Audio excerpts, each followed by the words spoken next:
I made about $5,000 that weekend, just a Friday and Saturday. In the last 6 months, Summer Rae has made $70,000 as an aura photographer, taking pictures that visualize your energy field. It's just biology, it's just atoms moving around. In this video, she's breaking down how she markets the business and delivers the experience, and how she knew she was onto something right out of the gate. My first pop-up, I did I think 30 something photos. The next one I did about 50 photos. Yeah, I charged $44 a piece. The profit margin is really high. It really only costs me like $1.50 to $2 each. Could you do something similar in your area? Let's find out. I reached out to local boutiques, retailers, metaphysical shops, offered my services. Some people let me set up completely for free because they were excited for a new offering to have on a Saturday. But I was paying on average like $50 to $70 for a flat rate for several hours in a store. So I really only had to take 2 photos all day. So that was a great way to start. Sure. And so you're depending on the existing foot traffic, and I imagine the store is kind of, advertising this as a one-off. Hey, come by and see Summer if you happen to be in the neighborhood this week or something. Yeah. So I have a pretty small social media presence still. I think people kind of overhype it in the event industry, actually. But yeah, I would make a social media post or in our local paper and maybe say I would give away one session if you told a friend or something like that.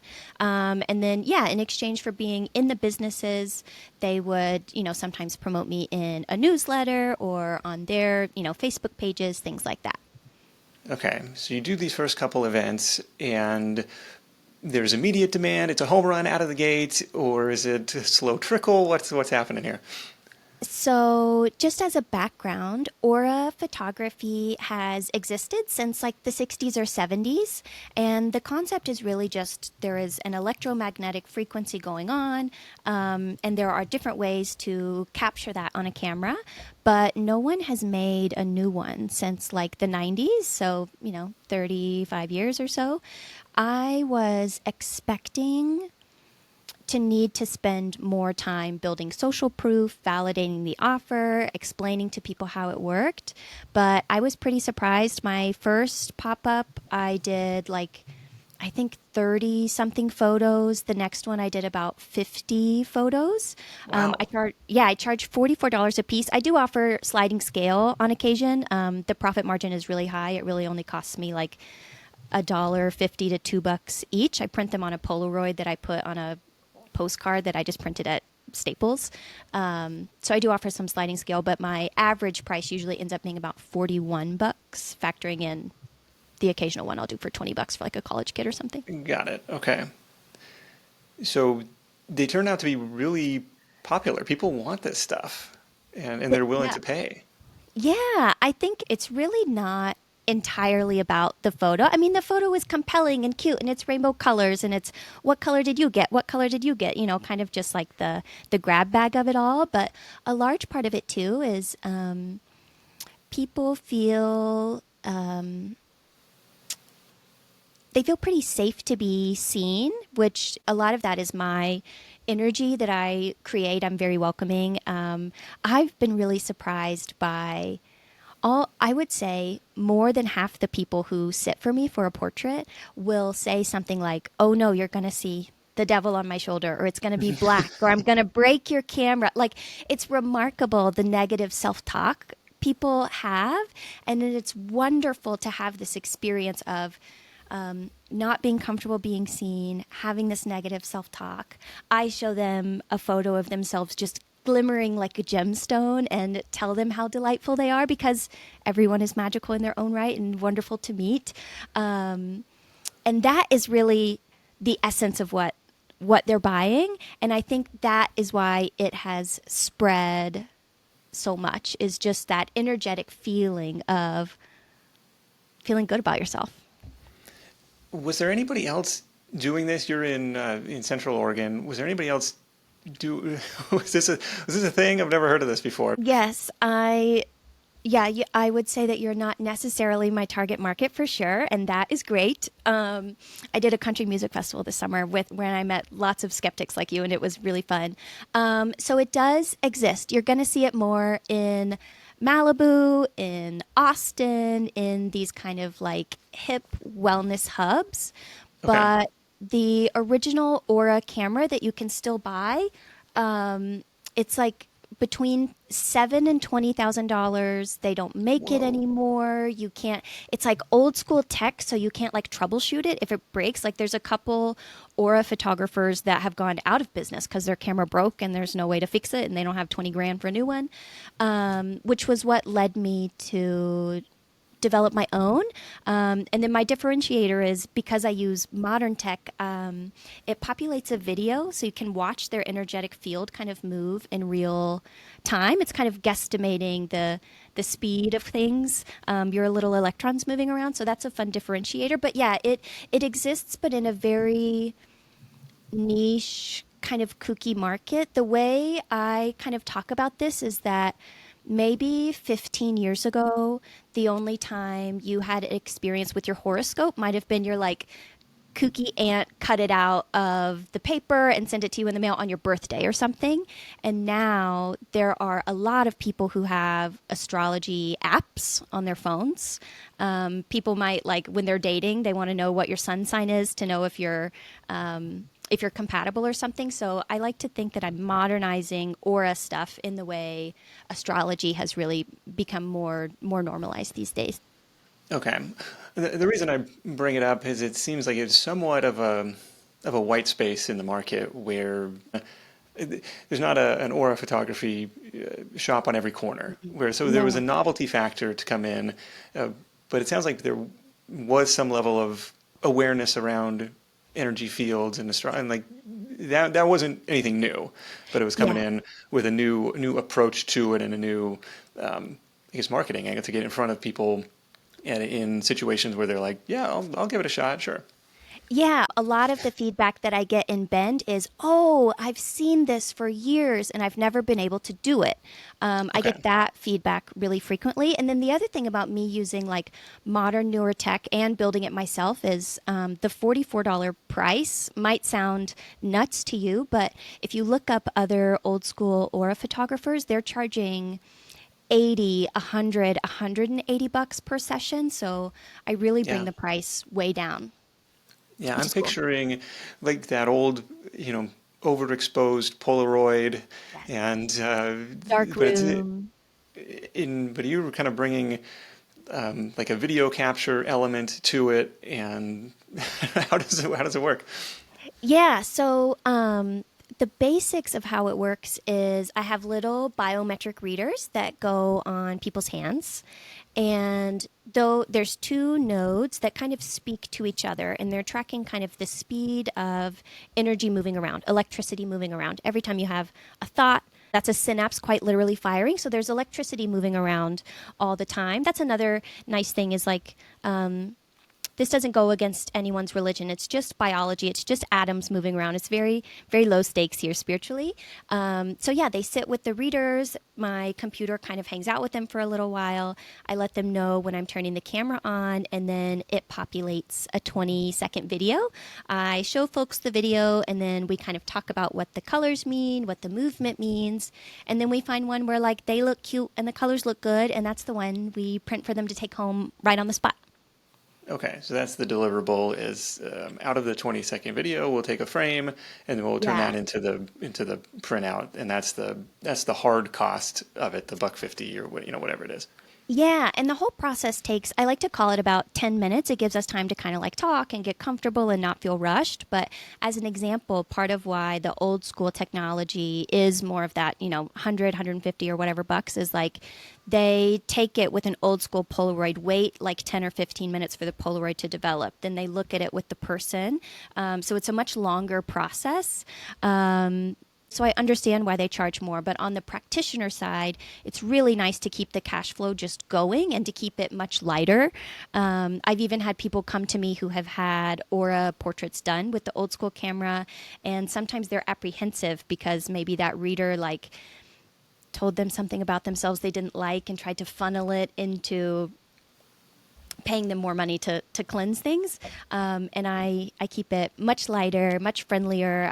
I've done kids parties because it's really fun. So it's much gentler. It's a gentler mirror to look into is what I'd say. Okay.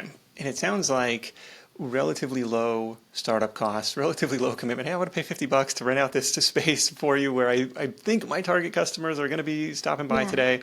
And it's a hit. It's, 30 to 50 customers on these first couple pop-ups, and it's kind of off to the races from there. What ends up happening next? You've got this early validation and say, shoot, now I got to get in front of more people. Yeah, it's been nuts. I, for the first time, have been in a place in my life where I do not say yes to every opportunity in my email box. I've had to practice a new level of discernment, which has been a magical growth for me. But yes, I started doing events, and often what happens is people enjoy their experience, then they recommend me to a friend, or I did a music festival, and then one of the women I took a portrait of there, she booked me for her wedding next year, where there will be 300 people, and a portrait with me is one of her like wedding favors at the event at the after party, Yeah, which is how so cool. sweet at the reception. So yeah, it's been really organic. A lot of word of mouth, which is really validating and wild. And I've currently shut down doing in-person events because I've built up infrastructure for other people to license the software for me, just because I've had lots of inquiries from other people. But I'll be doing events again next year. Okay. Is it somewhat seasonal in that way? It's like it's better if it's an outdoor type of deal? It can be. So, I mean, I think that depends on your energetics as a person, what fuels you. For me, if I'm gonna like get into that zone, which like, you're kind of like you're all up in people's energetic guts. Like you might like tell someone a really sweet thing about you, and then all of a sudden they're saying they got it from their mom, and then it's kind of this really immersive conversation, which is really beautiful. But if I'm gonna do that, I like doing the big festivals where I'm kind of there 11 to 9, or these big long days, because I'd like to just crank sessions all day long. Like if I'm going to get set up and bring my laptop out, that's what suits me best. So yeah, having it seasonally, especially while maintaining full-time employment, yeah, doing it seasonally suits me. But I have recently licensed it to another practitioner she's like a body worker, and she just folds it into her regular practice. So she's doing it year round, but instead of doing these blowouts where it's like I kind of make all my money in like 2 to 6 days a month, she's doing like a few sessions a day, that kind of thing. Okay, got it. What's it like? So if I have a similar, a business that would benefit from getting in front of a large crowd of people all at once, like an events type of business, what is the pitch to the organizers, or how much does it cost? Like it's kind of an intimidating thing to show up and try and set up shop the first time and get attention with potentially dozens of other vendors who are all trying to vie for that same attention and that same share of wallet. Totally. So I think the big thing is if you can have social proof. So if you do that in building kind of these smaller pop-ups where, you're at boutiques and stuff where you can say, hey, I have experience already. This isn't going to be my first rodeo. That Yeah. always helps. Generally, if you're doing bigger events like a music festival or, something more immersive, sometimes instead of just a flat booth fee, there will be a booth fee as well, as they want revenue share. So having proof of, hey, you're going to make a couple $1,000 off me this week can always help. And I just keep proofs of like screenshots of financials. So the first music festival that I applied to was $600. They took 20%. And when I applied, I was just getting going, and I said, hey, here's an example of a Saturday farmer's market. I think I did like 50 photos, and it was kind of an all day thing. But I think because you're a music festival, I'd have more conversion than at a farmer's market. And full disclosure, I don't have $600 to pay you. So could you just take it out of the payment? And for some reason, she said yes. And that ended up Okay. being a that ended up being a great festival. And they just took the $600 out of my payment. That is really, I figured there would not, it sounds like there's almost an application or like a bidding process. Well, like, okay, well, 20% of the rev share sounds great, but well, how much are you really going to sell here? It's like you got almost have to pump yourself up. I think we could do really well. It's because they're like, well, we got limited real estate and we want to make sure we can make the most out of it. But yeah, you got some track record prior to going into that. Yeah, and it's been a beautiful teacher of like, just ask, just put yourself out there. I've always heard in entrepreneurial spaces, if you're not embarrassed by your performance 6 months ago, you launched too late, or Yeah, you're yeah, not yeah. acting swiftly enough. And when I look at my first photos and when I think of my first events, I could cry right now. And it keeps getting better every time. So it's been a beautiful teacher of acting imperfectly, because people really just enjoy a really novel experience. And it's really cool being surrounded by kind of similar vendors and you being the oddball. It sets you up for people being kind of inquisitive about what's going on. And then to close the sale, you just kind of have to be personable. Yeah, as people walk by, they have some level of curiosity. They say, well, what is this? How does it work? And then you, then you put the hard sell on them.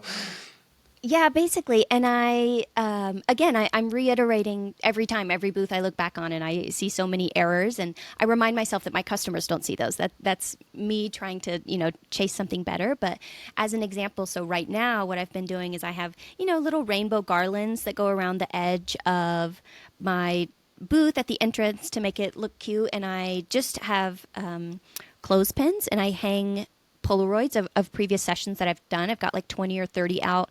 I try to pick them that look very different so it invites curiosity. But a pain point I've found currently is if I can get people close enough that they can see the Polaroids, they get interested, then I get to have the conversation with them, then they kind of get in that dance with me and they often will come sit for me and enjoy the session.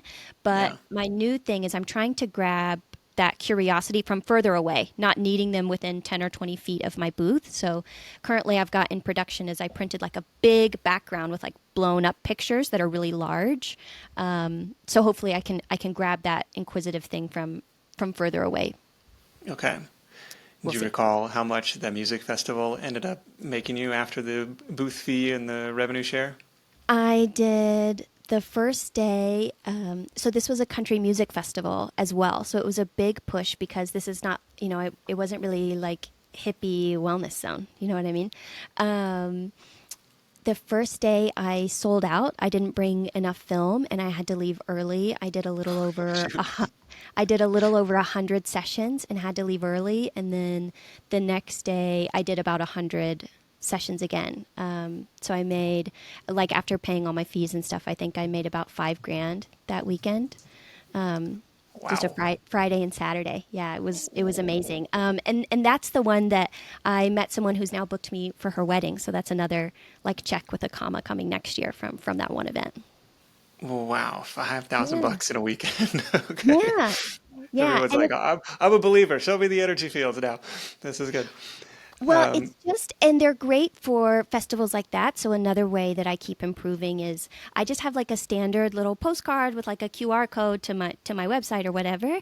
I want to start personalizing the package for the photo as well. So it's like a memento specific to the event because I think that will help for sales as well. Because a lot of times people can buy merch for somewhere that they're going, but we all have a lot of t-shirts and we don't want to pay $50 for a t-shirt when instead you could pay $44. And I do couples photos too. So I'll do like, it's like the couples and they're in their cute outfit. And then if I could memorialize it with the specific event, I think that'll help too. So again, constantly improving 1% at a time. Yeah, I could see couples, friend groups. I could see Yeah. maternity photos Yep. being a thing for sure. Yeah. All the stuff. It's really fun.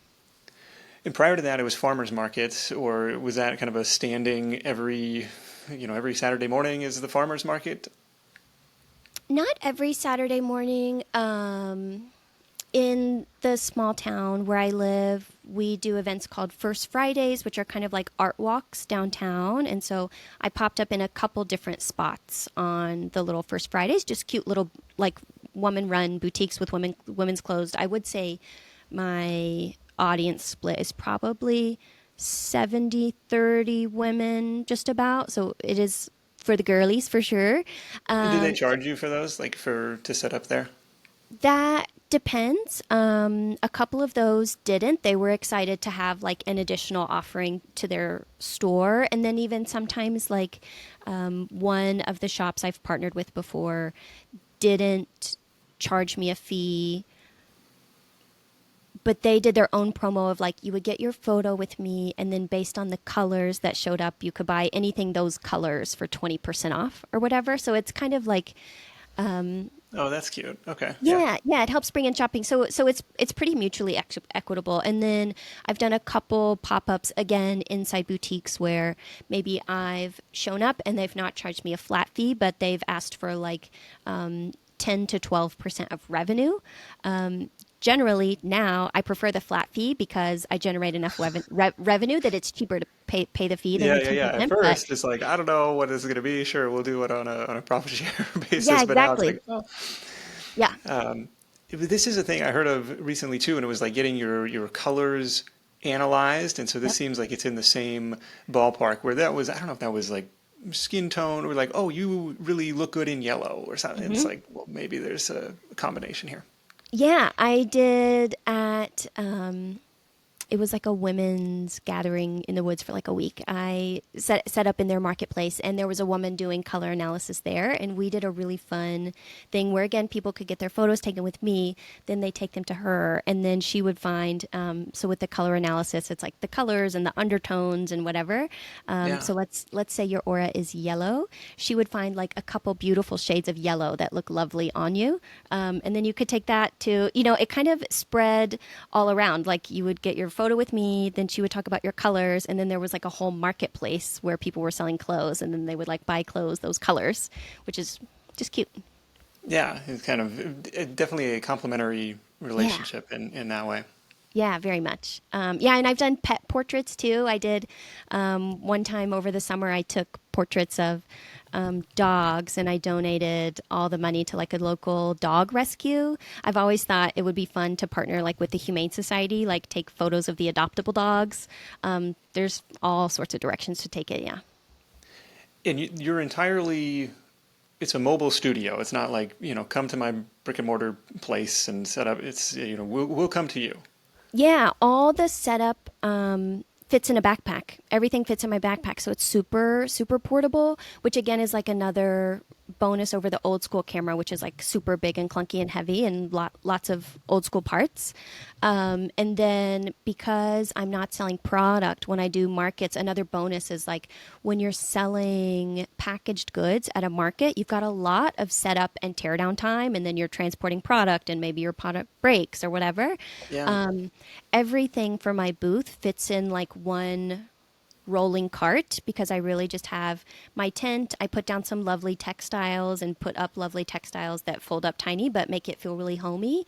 So my setup and teardown is like 20 to 45 minutes, which again, like, we do have to factor in that unpaid time when we're figuring out our little side hustles. That stuff can like really eat away. So it's Yeah, nice I got that to it's drive 3 hours to this thing. exactly Sure. parking is a nut. Yeah, all the stuff. So it's really nice to cut down on that and like transporting it. I'm never worried about it breaking. So it's really, really easy on the brain. Have you ever put this up on Airbnb experiences? I haven't, but I was recently traveling and I was looking for an experience, and there is someone with an old school camera in. She was in San Diego, and she's on Airbnb experiences, and I was like, oh, she's so smart. So Yeah, that yeah, just that just kind of like because we had a woman who was doing like meditation retreats or meditation experiences in yeah, Sedona give her on my Red number. Rocks, and another friend of mine was doing like gratitude hikes, like unplugged hike. Hey, leave your Yeah, phone in the car, and we'll go out into the woods. And it's like, oh, this seems like, especially for the type of person who's typically coming to Sun River or to Bend, it's like, oh, there's a, I feel like there might be something there. But I the know. downside was, I think she said, if you get one booking and it's like you charge your $49 or something, like now you have to go do it. You're like, oh, that would have been better off, doing a group outing or a group event where there's dozens of different customers. I know. I've learned that lesson over time, and it's very funny. I had some people book me back in the spring for some events this fall, just a couple weeks ago. And in the spring, I had someone inquire about a group of 12. I could not fathom getting a check for $500 for doing this stuff for 2 hours. I was like, no way. And so in the spring, I gave her a deal. I was like, oh, if you do a group, I'll do them for $33 a piece. Yeah. She paid half. I was elated, couldn't believe it. I door dashed food for the first time in months because I was like, I'm rolling in money. I have $150. Yes. Yeah, it's a great feeling. By the time her event rolled around in October, it was a beautiful full circle moment because now there's enough just organic demand that I don't do groups under 15 people. They need to prepay and I charge them like full price plus like $50 to show up. Yeah. And it was just beautiful that by the time the event came back around, I was like, oh my God, I can't believe I'm doing this for like $200. But I was so grateful to show up and it was so cool to be like, thank you for booking me when I had no social proof. Like you just were feeling the vibe and you booked me for 6 months out and that helped me pay my light bill. And thank you so much. It was really rad. Yeah, that's great. Yeah. So today, events, private parties, farmers market, First Fridays, weddings next year. Yeah. And kind of the word of mouth, like people, you show up, you're present, you deliver a good experience, and then the word of mouth starts to spin. Anything else that you're doing proactively to market the business?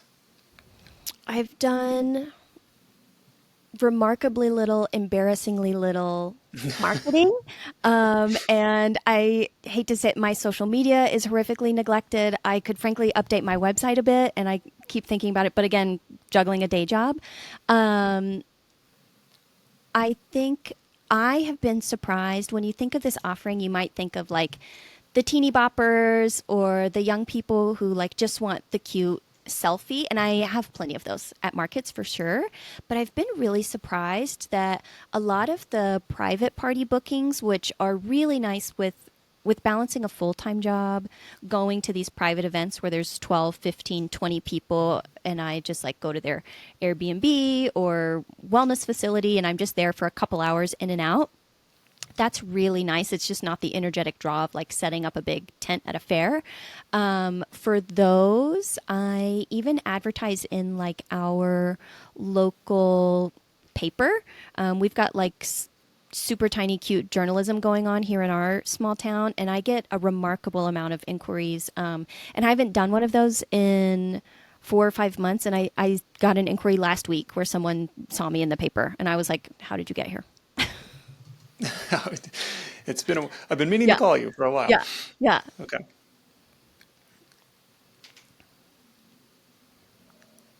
Okay. All right. So social media or the marketing side, a little bit neglected. Maybe the local newspaper still driving some leads, depending on what demographic that you're going after. Anything else on the marketing side? Yeah, I have done lots and lots and lots of collaborating. So, beyond popping up in other people's boutiques, when I've done markets, especially some that have been more expensive, I have split my booth. There are a lot of markets that will allow that. They're kind of like whatever goes on in your 10 by 10 square is up to you. Yeah. And so splitting the booth cost is like a really great way to make it accessible for new people who are testing new offerings. And generally, it's just like anything that would be kind of on the same vein. So I have sat with tarot readers at something that's a little more mystical. But for things like farmers markets where we're not leaning into the witchy crowd overtly, I've collaborated with like a watercolor painter. So like you get your portrait taken with me and then she paints your portrait in those colors, which is really sweet. But Oh, okay. something, yeah, so something I always like to share. I am like a really passionate side hustler entrepreneur. What I like to remind people is that you're really not selling whatever is in your hand. What you're selling is the way you make someone feel. I was a barista at Starbucks when I was 18. And back then, the Starbucks ethos was all about making the moment, really, whatever you need to do to go above and beyond. And that is kind of how they got their cult loyalty very early on. And then another philosophy that I recall this moment, like the change in my brain chemistry, was listening to the How I Built This podcast episode of Soul Cycle. So their philosophy for Soul Cycle, so when they got their start, they were like behind a morgue or something super funky. And they knew to get someone to come into their studio, they needed it to feel transformational from the jump. So the way it smelled, the way it felt, the way it looked. And they would train their receptionists to take notes of whatever someone says in passing and put that in their customer file so that the next time they come in, they could say, oh, how did your son do at his baseball game? How was your vacation to Florida or whatever? And all consuming all of this media and working these jobs on the retail floor at a very young age in my early 20s. Now that I'm in my mid 30s, I'm able to bring this forward in I've just alchemized all of that knowledge. And so anyone who sits in front of me, I just focus on how can I surprise and delight you in such a way that you forget that you're at this busy market when you're inside my booth.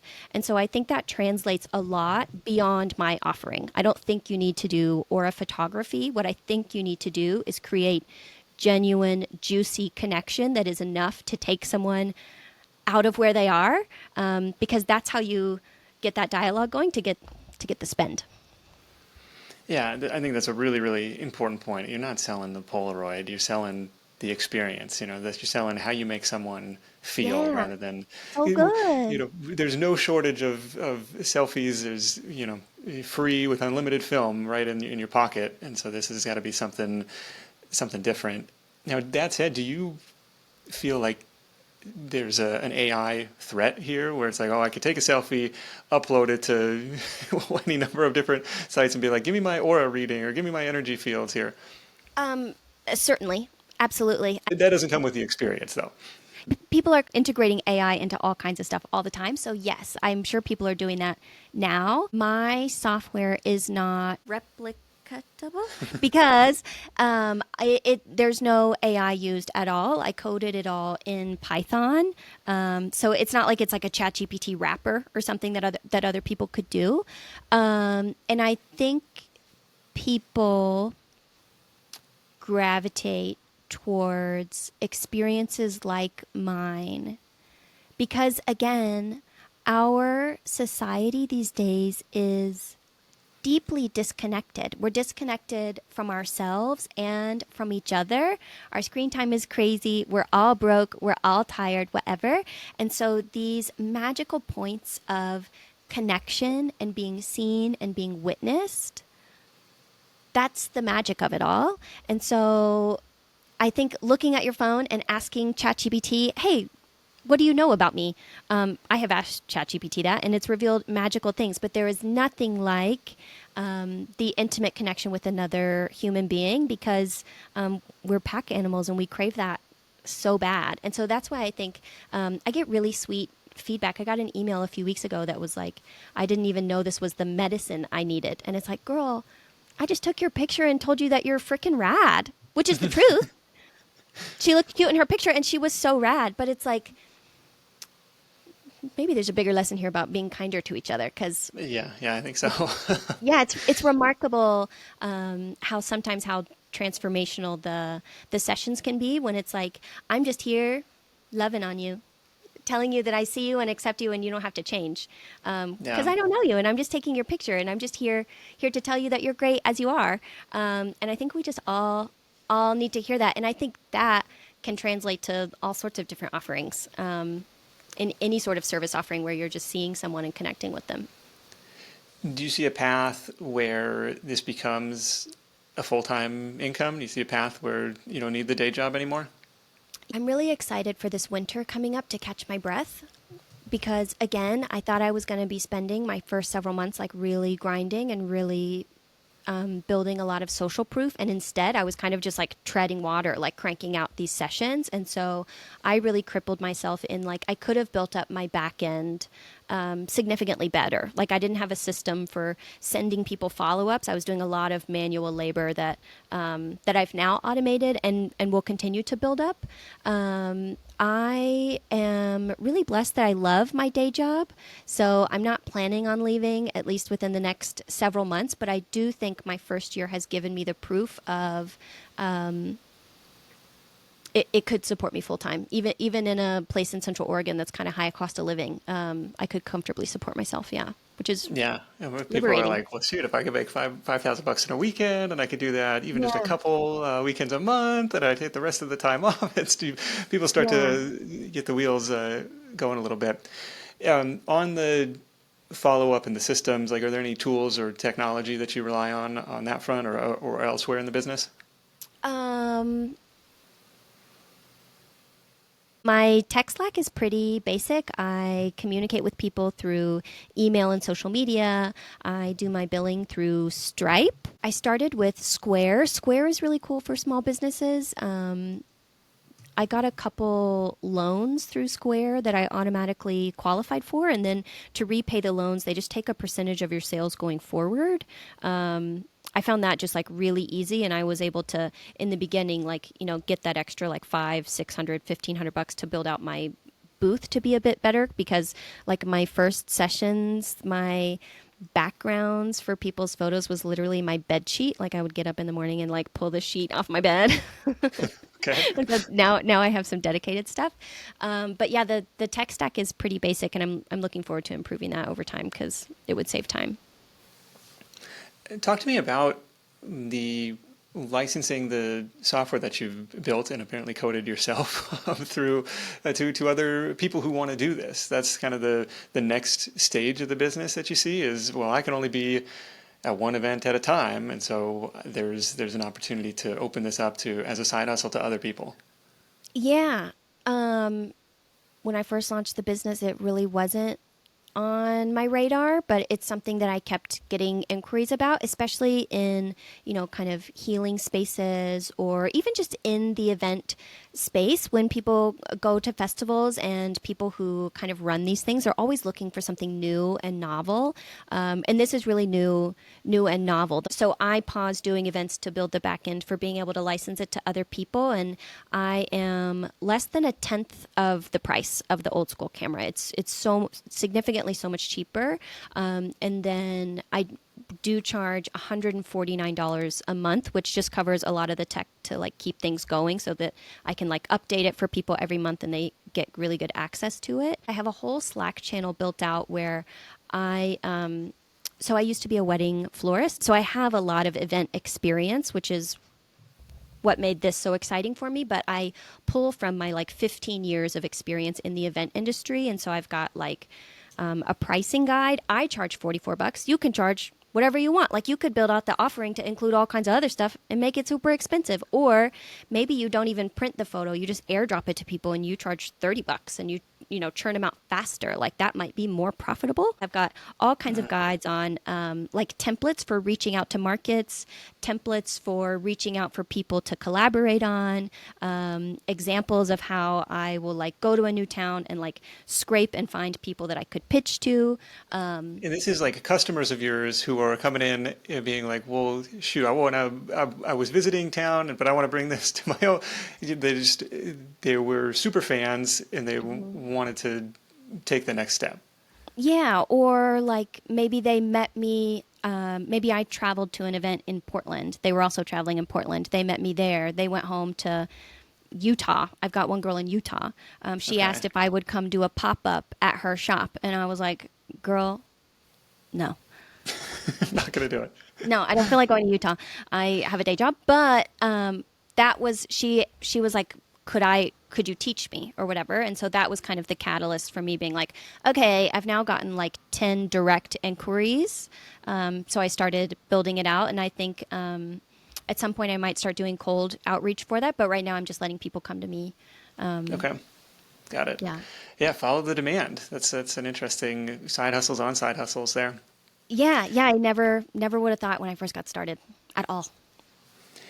Are there any surprises that come to mind or surprising stories that come out of these pictures after doing it for half a year now? Oh my gosh, all the time. I could talk to you for 3 hours about magical experiences that I've had. The first thing is I've really improved the offering as I've gone along. Of course, time under pressure. I've gotten better at relating to people. I've gotten more nuanced with how I talk about the colors that show up for people. I am both woo and skeptic at the same time. There is part of me that is like, this is just electricity moving around, babe, and that's all it is, and that's really cool, and that's fine. And then there's another part of me that's like, something's going on, and I don't know what's going on. My joke that I tell people when some people will be like, "Oh, are you clairvoyant or something?" I have never claimed to be that. My joke is, I just work here. I don't know. I'm just telling you what I say. I just work here. Yeah, yeah.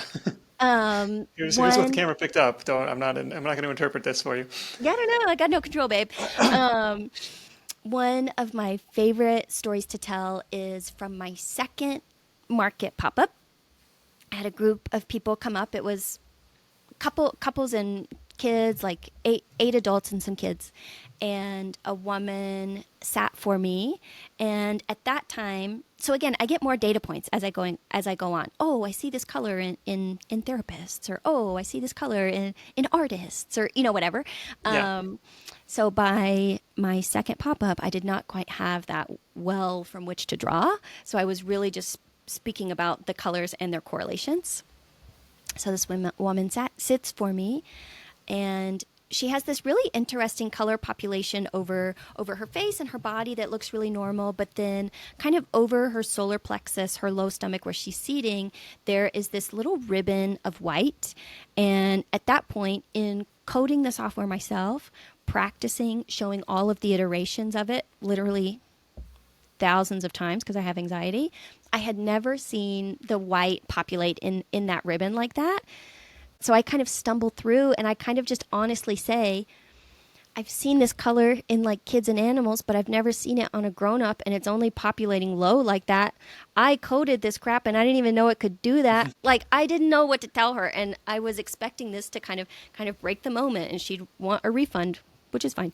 But we get to the end of her session. She tells me that she is 12 weeks pregnant, which is Wow. just this fascinating. You're picking up on baby energy in a very baby zone of a woman's body, and at 12 weeks she's not showing yet. Yeah. The ribbon was also green as well. At the end of this group is a man who has green as the prominent color for his aura. His group, they all start cackling. The green that was also populating over her stomach, he is her husband. So Yeah. everyone was joking like, oh, we know what's going on here. It's the aura paternity test. Yeah. Yeah. So that was a really, really fun one. And again, I'm not a therapist. I'm not a clairvoyant. I'm just someone who loves people and saw a gap in the market. And I'm really honest with people that I didn't create this because I'm someone who thinks I see auras.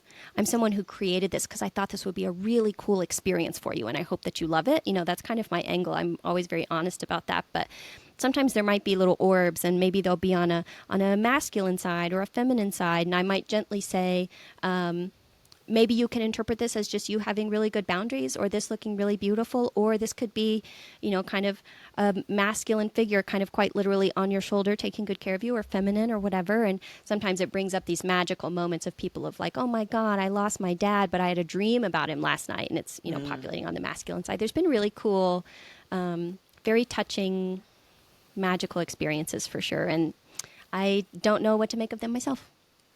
And that's okay. I love that pregnancy story. That's really cool. Yeah, that one was really fun. Well, And what's spe- next? You've got the licensing, you've got some upcoming events. Where you want to take this thing? so I've been focusing on the licensing for other practitioners, but I've also tweaked all of my stuff so that now I can offer remote sessions at home. And those have been really cool. I'm getting a few a week for some reason. Thank you to the people who find me. I don't know how you do. Word of mouth, right? You would assume. It's got to be. Yeah, it's got to be. I just don't know how the first person finds me to tell the other people. And Sure, sure. we'll figure that out one day. But so not only is the pricing really accessible at $44 rather than the over $100, there are a lot of people who are these curious, energetic seekers, or just people like wanting to try something new. Like this doesn't have to go on your altar. You know what I mean? It can just be trying to experience something new, trying to find a new mirror to look into, whatever. My remote sessions, a lot of the people who are booking me are like in the Midwest. I got a ton of girlies in Ohio. Shouts out to my Cleveland girlies. I've got tons of people in like parts of Georgia and then kind of the Great Lakes region. And what I think is someone travels to a festival, gets a session with me in person, they take it home. I'm assuming that's how that's going on. But Okay. offering the remote sessions has been really fun. And getting all of these people booking me from the Great Lakes, from the Midwest, from the South, or whatever, shows me that this is really ubiquitous. People are kind of wanting this everywhere. Yeah, that's kind of cool. It's expanding. People are into it. Somalumin.com is where you can find more about summer. Somalumin.com/guide. That's SOMALUMIN. Somalumin.com/guide. Use promo code HUSTLE for $100 off if you want to bring this to your hometown. Do aura photography as your next side hustle. Let's wrap this up with your number one tip for Side Hustle Nation. Start. Just do it. Do it imperfectly, do it ugly, and fix it later. And people will be so excited to receive you because starting is so brave and hard, and you can do it. Yes, what's the line? You don't have to be great to start, but you got to start to be great. It's something that comes up quite a bit. So I like that. I appreciate you sharing all this stuff. This has been really eye-opening. I think it's a really cool, creative business.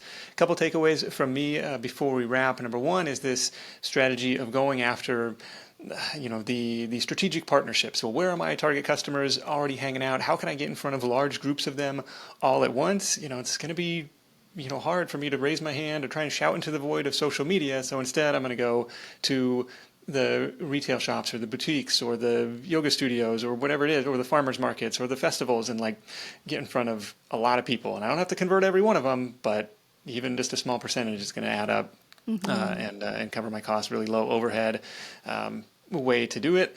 And then the second thing that stood out is this experience marketing, where it's not a picture, it's you're selling an experience. And I think that can apply really across a lot of different businesses. Like, make it less transactional and more transformational, and I think you're going to be in a good place there. Now, I've got a free listener bonus for you for tuning in. It is my big list of 101 service business ideas. You can probably apply some of Summer's tactics too. You can download that for free at sidehustlenation.com/aura, AURA, or just follow the show notes link in the episode description. It'll get you right over there. Big thanks to Summer for sharing her insight. Thanks to our sponsors for making this, for helping make this content free for everyone. Sidehustlenation.com/deals is where to go for all the latest offers from those sponsors in one place. That is it for me. Thank you so much for tuning in. Until next time, let's go out there and make something happen, and I'll catch you in the next edition of The Side Hustle Show. Hustle on.